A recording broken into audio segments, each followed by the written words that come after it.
Dapat gawin mo ito kung bago yung bike mo.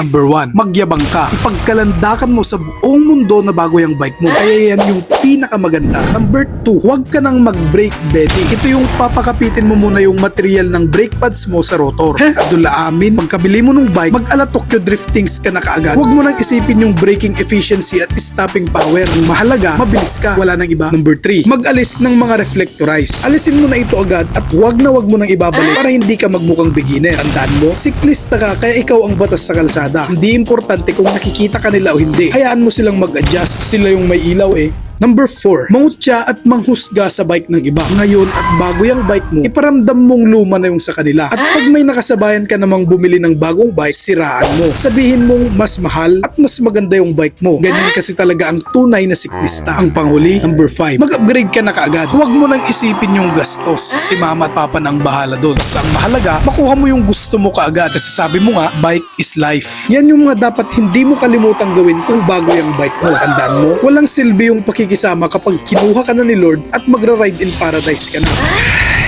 Sarcasm.